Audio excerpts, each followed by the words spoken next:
Welcome to Burma, one of the most repressive and impoverished countries in the world. I'm Kristof of the New York Times, but don't tell the government. They don't let reporters hear. We need to realize that 20 years of sanctions against Burma have failed. It's time for the Obama administration to rethink the West's approach to this country. In 2007, there was global outrage when the Burmese regime crushed protests led by monks and students. But now the Burmese government is engaging in a quieter crackdown of another sort.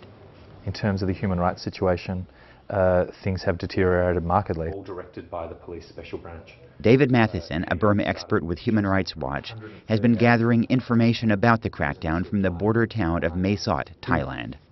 The number of political prisoners doubled in Burma from about 1,100 to 2,100.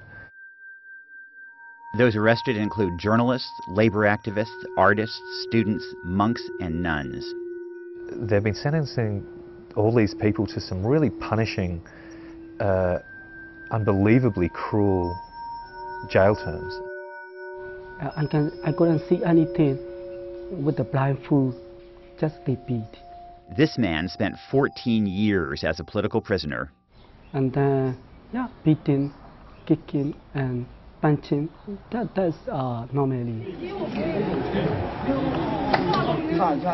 The Western response to the abuses in Burma has generally taken the form of economic sanctions. But the result seems to be hurting the Burmese people, not the regime. In 2003, sanctions devastated the Burmese garment industry, and tens of thousands of workers lost their jobs. The most desperate situation, I think, is in everyday living conditions. People living in dire straits, desperate for food, desperate for full-time employment. Traveling as a tourist, I recently crossed the Thai border into Myawaddy, Burma. It's one of the few towns in Burma that a journalist can visit relatively easily.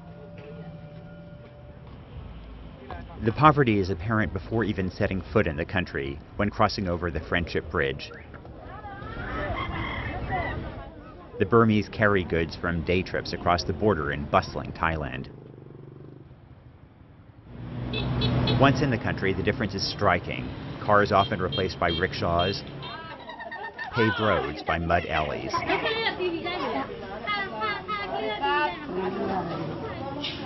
I wandered through the local hospital and found the most austere conditions.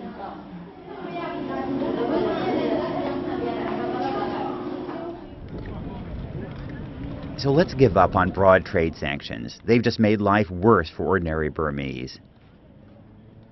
Instead, we can target financial sanctions on the leaders and those supporting the regime.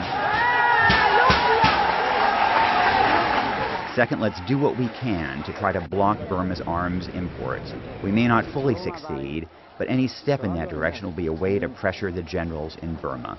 If you're talking about sanctions, then sanctions on arms sales and the tools of repression should be the primary objective. And sending clear messages to the main arms suppliers to the regime, which are China, Russia, the Ukraine, and Singapore. President Obama has a very full plate, and there are more immediate crises elsewhere in the world. But Burma is a lovely country with lovely people, and it's ruled by one of the most odious regimes in the world. I hope that the Obama administration will do what it can to help impose an arms embargo and give new hope to the Burmese people. In Myawaddy, Burma, for the New York Times, I'm Kristof.